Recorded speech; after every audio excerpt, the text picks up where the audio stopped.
Se calhar começo aqui por me apresentar. Esta vai ser uma apresentação bastante, diria, informal e até tem muito a ver com uma observação e algo muito empírico.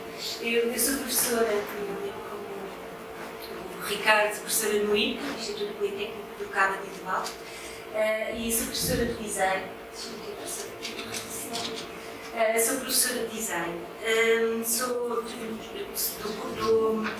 Estou associada aos cursos TESP, que são cursos de 2 anos, não vale a pena brincarem pormenores em relação a isso. E dou aulas nos cursos de design de médias digitais e audiovisual digital. Sendo que, como é que eu estou aqui? Só trouxe esta imagem porque foi tirada e passaram férias a Saboeirinho, passaram férias no Pedrógão, que é tipo, diria, 5 km daqui, e havia muitos dias de nevoeiro, diria quase todo o verão era de nevoeiro, jogávamos muitos jogos de tabuleiro, alguns Monopólio, aqueles tradicionais, também alguns muito obscuros que os meus pais compravam, lá está, passávamos o verão todo com dias e meses de nevoeiro. Eu tenho esta ideia que nos anos 80 e nos anos 90 os jogos obscuros deviam ser mais baratos, era por isso que nós tínhamos muitos desses. E então, durante muitos anos tinham os reis jogos, não é? Acho que depois caiu no esquecimento, já não era fixe jogar jogos. Também éramos adolescentes, ninguém queria saber de jogos para nada. E então, só mais tarde comecei a voltar, talvez com o Catan, 2000 e qualquer coisa. E a partir daí fui ganhando um interesse muito no caráter autodidata de acho fixe, e gosto de agora tenho filhotes pequenos, eles jogam também jogamos com eles e então comecei a ganhar este gosto por esta parte dos jogos modernos, jogos de tabuleiro, quiserem chamar, jogos de cartas, whatever. E então, isto para dizer que o que é que eu venho aqui falar? Um bocadinho sobre a criatividade no ensino de design. Todas as pessoas com quem eu falo, que falam sobre, que dão aulas, principalmente no contexto do ensino superior, temos tido esta conversa com muita frequência, que é o que é que se passa com os nossos estudantes. No sentido em que não há autonomia, não há pensamento crítico, não há pensamento criativo, eles chegam às aulas e não querem fazer trabalhos, não sabem fazer, aqui, e é transversal a todas as áreas, não é só no ensino de design, ou não é só, é em todas as áreas, e é algo que enquanto professora, me preocupa, porque eu chego às aulas e é uma coisa que cada vez, todos os anos, é sempre pior, é sempre um bocadinho pior. Eu diria que há 5 anos eles tinham alguma capacidade de autonomia e sinto que agora cada vez mais os estudantes não conseguem ter pensamentos criativos ou não conseguem ter processos criativos. E isto a mim preocupa-me imenso, porque não sei bem o que fazer, sei que temos de fazer alguma coisa. E então comecei, um bocadinho a título, assim um bocadinho de uma forma muito empírica, comecei a levar jogos às aulas. Pensei, bem, isto deve resultar, se foi o meu, resulta com os meus filhos, eles são pequenitos, mas pode ser que resulte em alguma coisa. E então, naquilo que são processos de trabalho, dentro daquilo do desenvolvimento do trabalho de design, processos de trabalho numa fase inicial, aquilo que nós chamamos geralmente de ideação, não é? Há aqui um momento que eu acho que os jogos modernos, ou os jogos de tabuleiro, de alguma forma criam aqui um estado de espírito e proporcionam um conjunto de competências essenciais para desenvolver aqui um processo criativo, não é? Eu passo aqui também, mostro aqui alguns exemplos. Como é que isto foi acontecendo? Lá está.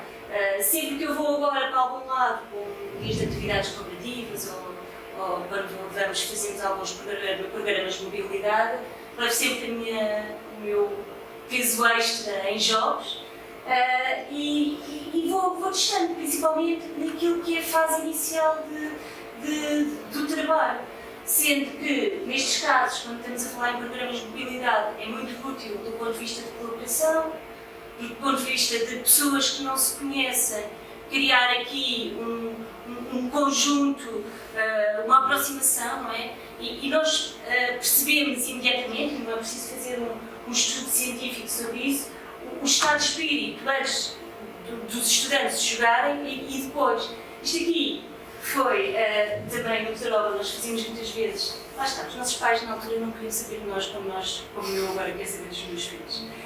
E então nós passávamos dias inteiros na praia sem fazer nada e fazíamos um jogo que era um monte de areia, e tinha um pau, depois tirávamos a areia e quando o pau caísse, não sei se isto diz alguma coisa a alguém, mas isto era um jogo clássico para jogar com a neve.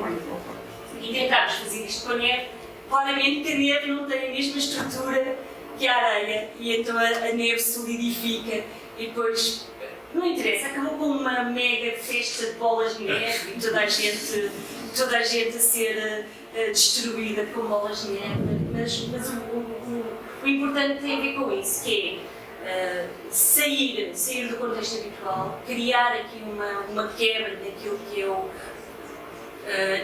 é o contexto habitual, obrigar e forçar, às vezes estas palavras eu sei que não são assim muito simpáticas quando estamos a falar de ensino superior, mas forçar um bocadinho aqui aos estudantes criarem, pensarem de outra forma, fazerem outra atitude, terem outro conjunto de ações, não é? E isso depois, quando voltámos para a sala e fomos fazer o trabalho que estávamos a fazer, que tinha uma estrutura, era bastante intensivo, havia uma leveza no ar, isto é, havia uma predisposição completamente diferente. Também aqui é o Happy Salmon, não sei se conhecem o Happy Salmon. Pronto, o que é que acontece? O que é que eu fui perceber? O que é que funciona? Jogos muito curtos, que não demorem muito tempo, jogos que têm uma curva de aprendizagem muito rápida, não é? De competição, porque estamos a falar de alunos de ensino superior, diria dos 19 aos 20, esta questão da competição é importante e acaba por criar, eles depois fazem rankings, fazem equipas, depois já é uma final e uma grande final e depois já, não é? Cria aqui um lado de competição interessante e lá está, tem de ser mesmo muito rápidos, porque senão também não é algo que dê para despender esse tempo, não é? Porque na verdade nós estamos num contexto de sala de aula, estamos a aprender e não podemos passar 4 horas de aula a aprender um jogo, não é? O objetivo é criar aqui só uma pequena, não é? Um pequeno momento que os leve a pensar, ou que os leve a criar, ou que os leve a fazer algo diferente. Eu acho que isso é um ponto de partida e muito importante neste contexto dos jogos em contexto educativo. Também o Speed Cups também percebi que funciona muito bem para garotos pequenos e para garotos grandes, não é? Eu percebi que há assim todo um conjunto de pessoas a utilizar este jogo como um drinking game. Eu também só percebi isto mais tarde, porque eu jogava isto com os meus filhotes e quando eu percebi que os adultos adoram isto, percebi, isto tem vários níveis de leitura, não é? Este jogo aqui dá para várias pessoas. Também eu costumo fazer uma Design Sprint Week, que é uma semana que é uma semana multidisciplinar e colaborativa, em que os alunos não se conhecem e durante uma semana todos os alunos de todo o curso trabalham em projetos colaborativos com o objetivo de no final apresentarem a uma empresa o trabalho que desenvolveram. Acho que, não sei se será talvez pelo contexto pandémico ou pela pandemia, mas os estudantes têm muita dificuldade em falar uns com os outros, mesmo sendo do mesmo país, da mesma idade, da mesma cidade, vieram da mesma escola e muitas vezes eles não comunicam entre eles. Isto é algo que acontece com muita frequência, que eu própria também fico sempre um bocadinho boquiaberta, mas lá está, nessa fase inicial da semana, sendo que os 2 primeiros dias são muito dedicados a esse contexto de ideação, definição, este conjunto de jogos, desta vez levei um saco mesmo grande com muitos jogos, E deixei lá, nem sequer expliquei nada. Eles próprios foram lá buscar, começaram a tirar, começaram a jogar e realmente fez a diferença de o que é que antes e depois, o antes de estarem todos sem conseguir comunicar, sem conseguir colaborar, sem conseguir trabalhar de uma forma em conjunto, não é?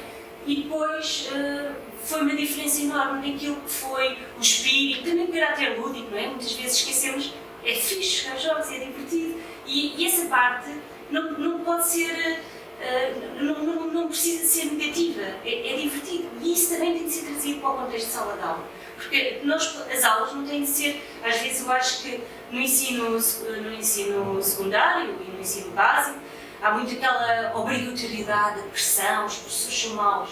No ensino superior não, no ensino superior eles estão ali porque querem e pode ser divertido, não é? E então acho que este conjunto, e voltamos aqui à grande questão, não é? Acho que este conjunto de competências que os jogos, e nós todos durante a manhã vamos falando um bocadinho em várias áreas neste conjunto de competências que os jogos modernos têm, eu acho que podem fazer muito sentido naquilo que é o ensino de design e principalmente nesta área da criatividade, porque realmente há aqui uma falha grande naquilo que é o estudante agora e ele tem de reaprender a ser criativo, a ser autónomo, a pensar e acho que este pode ser um caminho para lá chegar.